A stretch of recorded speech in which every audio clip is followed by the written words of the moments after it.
Selamat pagi semua, Mas Mbak. Salam sejahtera bagi kita semua. Hari ini kita memasuki di pertemuan 10 ya. Di mana pertemuan ini, Mas Mbak semua, kita akan membahas materi demokrasi dan hak asasi manusia. Untuk pertemuan ke-10 ini di mata kuliah PKN ya, pada tanggal 11 Mei 2021 pada pagi hari ini ya, Mas Mbak semua. Dan ini nanti pastinya kita akan mengetahui pengertian dari demokrasi, pengertian dari hak asasi manusia. Nanti juga akan Anda ketahui tentang ciri-ciri demokrasi ya. Mas Mbak semua, sebelum kita mengetahui dari pengertian demokrasi, kemudian hak asasi, kita akan melihat dari tujuan instruksional umum dan tujuan instruksional khusus ya.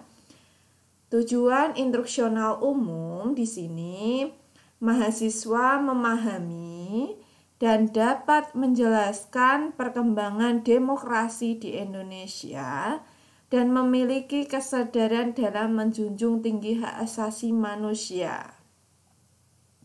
Mas Mbak semua, secara umum ya di sini pastinya diharapkan nanti mahasiswa itu bisa menjelaskan dan memahami perkembangan demokrasi di Indonesia dan pastinya memiliki kesadaran dan menjunjung tinggi hak asasi manusia. Kemudian tujuan instruksional khusus. Setelah mengikuti perkuliahan, mahasiswa dapat menjelaskan pengertian demokrasi. Mas Mbak semua, diharapkan Anda pada pagi hari ini nanti bisa mengetahui ya pengertian dan bisa menjelaskan dari pengertian demokrasi. 2. Sejarah demokrasi di Indonesia. Nah, ini Anda juga nanti akan mengetahui sejarah dari demokrasi Indonesia dan pastinya bisa menjelaskan seperti itu. 3. Menganalisis perkembangan pelaksanaan hak asasi manusia di Indonesia. Dengan Anda mengikuti perkuliahan PKN pada pagi hari ini, Mas Mbak semua, nanti Anda akan mengetahui dan bisa menganalisis perkembangan hak asasi manusia di Indonesia. 4. Mampu membedakan contoh-contoh hak asasi manusia berat dan hak asasi manusia ringan. Inilah Mas Mbak semua, Anda bisa mengetahui di mana untuk tujuan instruksional umumnya kita akan lebih secara umum ya, Anda memahami dan bisa menjelaskan dari pengertian dan perkembangan demokrasi serta hak asasi manusia itu secara umum. Nah, sedangkan secara khusus ini tadi sudah Anda ketahui Mas Mbak semua, dari pengertian demokrasi, dari sejarah demokrasi, dari menganalisis perkembangan hak asasi manusia, serta Anda bisa membedakan mana hak asasi manusia berat dan hak asasi manusia ringan. Nah, kita di sini akan mengetahui Mas Mbak semua, pastinya jika orang itu berbicara demokrasi, maka yang muncul benak kita adalah sebuah sistem politik yang menekankan suara rakyat sebagai penentu kebijakan. Memang secara asal katanya demokrasi atau demokrasi ini berasal dari kata demos dan kratos, sebuah bahasa Yunani yang berarti kekuasaan di tangan rakyat. Sejarah demokrasi di Indonesia dimulai pada zamannya Soekarno dalam sebuah demokrasi parlementer dan demokrasi terpimpin. Dilanjutkan dengan demokrasi Orde Baru pada masa pemerintahan Soeharto selama 32 tahun. Dengan adanya reformasi demokrasi berubah menjadi demokrasi Pancasila. Kemudian kita akan mengetahui Mas Mbak semua pengertian dari demokrasi. Demokrasi secara etimologis berasal dari bahasa Yunani, yaitu demos yang berarti rakyat atau masyarakat dan kratos berarti kekuasaan. Konsep dasar demokrasi berarti rakyat berkuasa. Abraham Lincoln ini menyatakan bahwa demokrasi adalah pemerintahan dari rakyat, oleh rakyat, dan untuk rakyatnya. Mas Mbak semua perlu Anda ketahui bahwa demokrasi itu adalah pemerintahan. Pemerintahan itu dari rakyat, oleh rakyat, dan untuk rakyat. Nah, demokrasi berasal dari bahasa Yunani, yaitu demos yang berarti rakyat dan kratos yang berarti pemerintahan. Jadi, demokrasi berarti pemerintahan rakyat atau suatu pemerintahan di mana rakyat memegang kedaulatan yang tertinggi atau rakyat diikutsertakan dalam pemerintahan negara.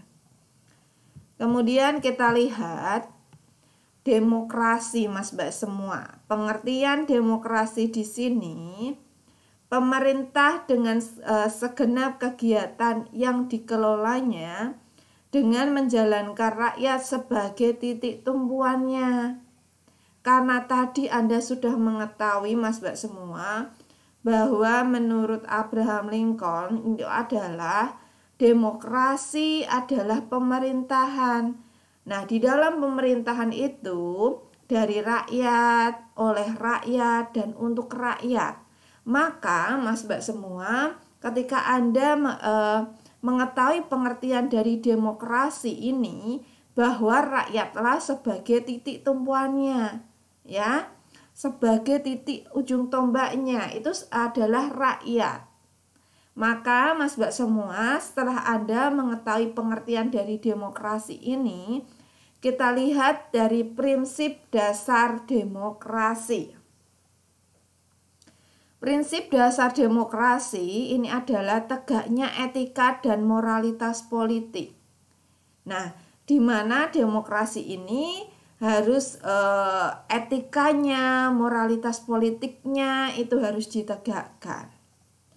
Tegaknya prinsip konstitusionalisme, ya, digunakan mekanisme akuntabilisme. Inilah Mas Mbak semua prinsip dasar demokrasi. Kita lihat dari ciri-ciri demokrasi. Di dalam ciri-ciri demokrasi ini Mas Mbak semua, adanya partisipasi politik rakyat yang luas. Karena Anda mengetahui sendiri tadi Mas Mbak semua, dari rakyat, untuk rakyat, ya, oleh rakyat. Dari rakyat, oleh rakyat, dan untuk rakyat maksudnya. Pastinya dari rakyat semua, nanti akan oleh rakyat dan untuk rakyat gitu. Kemudian kompetisi politik yang sehat. Di dalam ciri-ciri demokrasi, Mas Mbak semua, untuk kompetisinya itu politik yang sehat. Sirkulasi kekuasaan melalui proses pemilu. Nah, di dalam sirkulasi kekuasaan itu pastinya melalui proses pemilihan umum pemilu, ya. Jadi rakyatlah nanti yang mempunyai kekuasaan seperti itu. Rakyatlah yang menentukan maksudnya ya. Pengawasan yang efektif dan diakuinya kehendak yang mayoritas. Di mana untuk pengawasan ini ya itu efektif. Kemudian adanya tata krama politik. Di mana tata krama politik ini pastinya mencerminkan ciri-ciri dari demokrasi. Kemudian C, partisipasi politik rakyat yang luas, meliputi ada ide yang disebarluaskan, perencanaan, pelaksanaan, pengawasan, menikmati, menolak. Inilah Mas Mbak semua, partisipasi politik yang luas itu meliputi kaitannya dengan idenya, perencanaannya, pelaksanaan, pengawasan, menikmati, dan menolak ya. Kita lihat di dalam pengawasan yang efektif adalah pengawasan yang melibatkan komponen struktural, baik legislatif maupun eksekutif, dan masyarakat baik secara individu maupun kelompok, melalui lembaga swadaya masyarakat. Inilah Mas Mbak semua pengawasan yang efektif ya, dimana kita mengetahui kaitannya komponen strukturalnya ya, kemudian kaitannya masyarakat secara individu maupun kelompok, serta melalui lembaga swadaya masyarakat. Nah, setelah Anda mengetahui pengertian dari demokrasi itu tadi, Mas Mbak semua, dari ciri-cirinya, sekarang kita beranjak ke sejarah demokrasi di Indonesia. Pada saat ini, Mas Mbak semua, Indonesia menerapkan tatanan pemerintahan yang demokratis. Hal ini terbukti Mas Mbak semua adanya pemilihan umum. Di dalam pemilihan umum inilah mencerminkan di negara kita adalah negara pemerintahan yang demokratis Mas Mbak semua ya.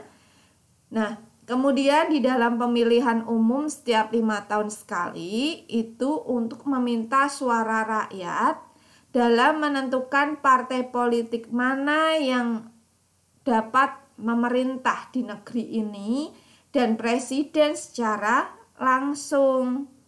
Nah, Mas Mbak semua, Anda perlu mengingat bahwa sejarah demokrasi sehingga bisa maju demokrasi di Indonesia itu dari awal yaitu demokrasi parlementer ya, liberal 1945 sampai 1959.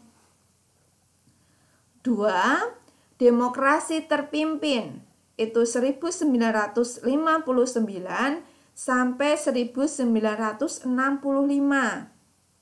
3. Demokrasi masa Orde Baru 1965 sampai 1998. 4. Demokrasi masa Orde Reformasi hingga sekarang 1998 sampai sekarang. Inilah Mas Mbak semua sejarah demokrasi di Indonesia bisa maju dari Anda melihat dari demokrasi parlementer sampai demokrasi masa Orde Reformasi. Nah, setelah Anda mengetahui sejarah dari demokrasi, maka kita akan membahas tentang hak asasi manusia. Ya. Salah satu yang mendorong munculnya kesadaran hak asasi manusia karena adanya penindasan yang dilakukan. Nah, penindasan yang dilakukan ini oleh siapa? Nah, penguasa baik pemerintah dan agamawan. Pengusaha melalui eksploitasi dan diskriminasi buruh. perorangan. Maka Mas Mbak semua, dari Anda mengetahui ini tadi, bahwa munculnya kesadaran hak asasi manusia pasti ada sebab akibatnya. Sebabnya pastinya Anda melihat di dalam sini adanya penindasan itu dilakukan oleh adanya penguasa, pengusaha ya, dan perorangan. Nah, dengan adanya hak asasi manusia, maka hak asasi manusia kita itu akan selalu dijunjung tinggi, ya, kita akan mendapatkan perlindungan seperti itu. Gagasan hak asasi manusia, Franklin Delano itu mengelompokkan hak asasi manusia menjadi 4, yaitu yang pertama adalah kebebasan untuk berbicara dan menyampaikan pendapat. 2. Kebebasan dari rasa takut. 3. Kebebasan beragama. 4. Kebebasan dari kekurangan, kemelaratan. Mas Mbak semua, menurut Franklin ini adalah kita semua ya bebas untuk berbicara dan menyampaikan pendapat. Kemudian bebas dari rasa takut. Hidup itu memang harus bebas dari rasa takut, Mas Mbak semua. Nah, kemudian kaitannya kebebasan beragama, kebebasan dari kekurangan, kemelaratan, itulah hak asasi manusia, ya, hak kita semua. Kemudian kita akan mengetahui dari pengertian hak asasi manusia. Hak asasi manusia adalah hak dan kebebasan dasar manusia yang secara alamiah melekat pada diri manusia, dan tanpa itu manusia tidak dapat hidup secara wajar sebagai manusia, ya.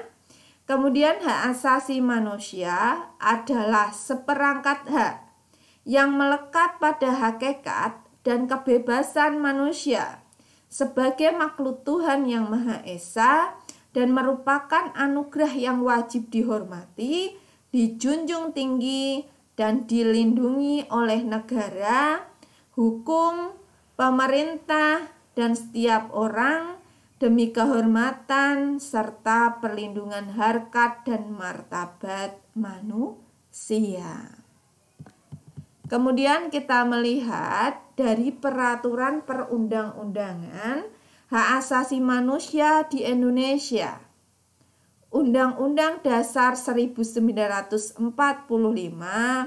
amandemennya bab 10A pasal 28A sampai C, ya, A strip C, Kepres nomor 50 tahun 1993 Komnas HAM.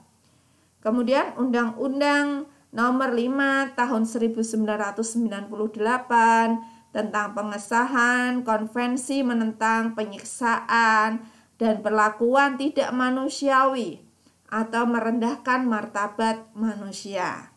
Undang-Undang nomor 39 tahun 1999 tentang hak asasi manusia. Undang-Undang nomor 26 tahun 2000 tentang pengadilan hak asasi manusia. Nah, Mas Mbak semua, ketika kita mengetahui ini tadi bahwa perkembangan PKN itu sejak pemerintah Orde Lama, Orde Baru, dan Reformasi, di dalam dasar hukum PKN, serta peran PKN dalam menghadapi tantangan masa depan bangsa Indonesia di era globalisasi. Saat ini Indonesia sistem pemerintahannya demokrasi. Sistem demokrasi dianut oleh bangsa Indonesia bahwa kekuasaan tertinggi di tangan rakyat, ya. Kekuasaan tertingginya adalah di tangan rakyat. Mas Mbak semua, selain itu sistem demokrasi di Indonesia juga ditandai perlindungan hak asasi manusia. Hak asasi manusia merupakan seperangkat hak yang melekat pada hakikat dan keberadaan manusia sebagai makhluk Tuhan yang Maha Esa, dan merupakan anugerah yang wajib dihormati, dijunjung tinggi, dan dilindungi oleh negara, hukum, pemerintah, dan setiap orang demi kehormatan serta perlindungan harkat dan martabat manusia. Di Indonesia sudah mempunyai pengadilan hak asasi manusia, yaitu pengadilan khusus terhadap pelanggaran hak asasi manusia berat. Hak asasi manusia berat terdiri dari kejahatan genosida dan kejahatan terhadap kemanusiaan.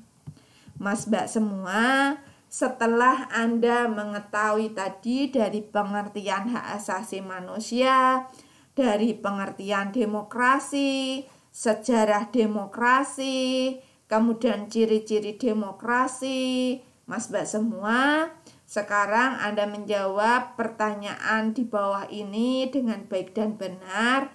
Yang pertama, apa yang dimaksud dengan hak asasi manusia dan demokrasi? Ya. 2. Sebutkan ciri-ciri demokrasi. Anda menyebutkan ciri-ciri demokrasi. Mas Mbak semua, saya ingatkan untuk pertemuan ke-10 ini ya, di tanggal 11 Mei 2021 pada pagi hari ini, Mas Mbak semua, jangan lupa untuk Anda login di Siakat untuk presensi pada pertemuan 10 ini pada pagi hari ini ya Mas Mbak semua. Dan Mas Mbak semua, Bu Siti mohon maaf ya, karena ini sudah mendekati Lebaran. Bu Siti mohon maaf lahir dan batin Mas Mbak semua atas kekilafan ya, atau perlakuan yang menyinggung perasaan Anda ya, kata-kata seperti itu. Bu Siti mohon maaf yang sebesar-besarnya. Mas Mbak semua, untuk pertemuan kali ini ya saya akhiri. Terima kasih atas perhatiannya. Mohon maaf apabila ada salah-salah kata. Selamat pagi. Wassalamualaikum warahmatullahi wabarakatuh.